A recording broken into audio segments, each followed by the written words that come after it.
I say within these four walls, like shame and stigma does not exist. I want this entire community to feel that way and to kind of get on board with it. Because as my experience as someone in recovery, people in recovery are some of the most service-driven people, because that's what we do to stay sober. So if we could get people here, the possibilities are kind of endless for the ways that they would be able to give back to our community.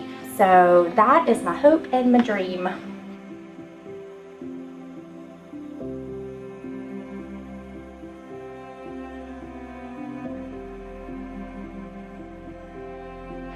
My brother passed away October 21st from an overdose.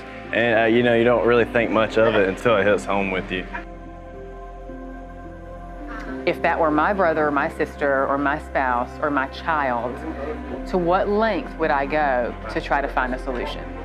And I think a lot of people, when we look at it from that perspective, we shift our attitude and we become more proactive versus reactive. Think about a high point story for yourself, an example of community-based recovery working. You've seen it work, or just recovery in general. A story that you have, something that comes to you where you've seen something that worked to help people to find recovery, something that was leading them into something out of what they were in, addiction, into a place of hope.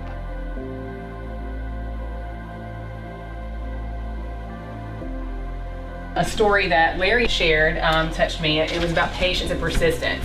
We know folks will not always reach recovery on our timeline. They'll reach it on their own timeline. And if we continue to be supportive, they'll get there eventually. And I can tell you, as a person that's in long-term recovery myself, a lot of times we want recovery, but we don't believe that we deserve it. We don't believe that it's acceptable or that it's something that we can do or what have you. So I always say that shame's the largest barrier to recovery. You can take a person that has all the skills in the world, you can take a person that has all the education, all the recovery support services, everything out there, but if they don't believe that they deserve it, then none of that particularly matters.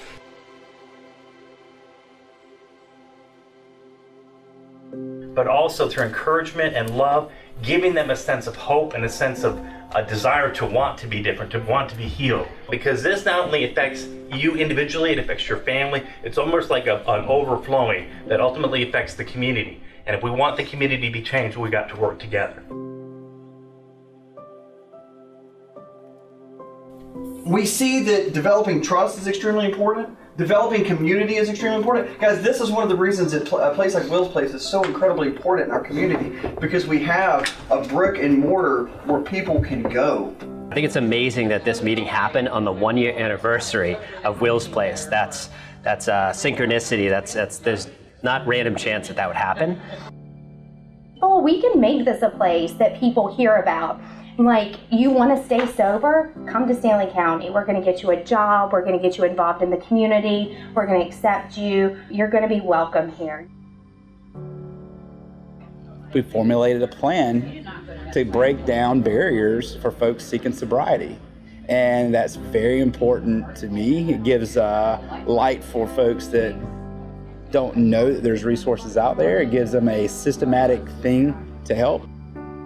And just to see a community come together, from the chief of police to owners of treatment centers to someone who lost their brother 2 weeks ago to an overdose, all being in the same room, all sharing hope, strengths, a greater future, and then actions we can take to carry out into the future, that's everything to me. I challenge everyone to find a group, do something to help be part of the solution. Because the reality is we're all affected by addiction. So all of us coming out, sharing our stories, coming together, finding best solutions, common solutions, things that are already there that we can use.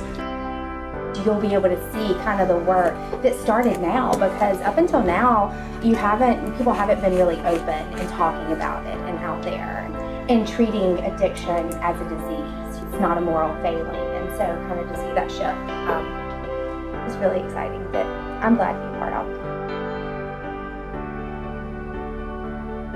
So if we can teach people in recovery adaptive coping skills, then they can learn how to make their recovery more sustainable.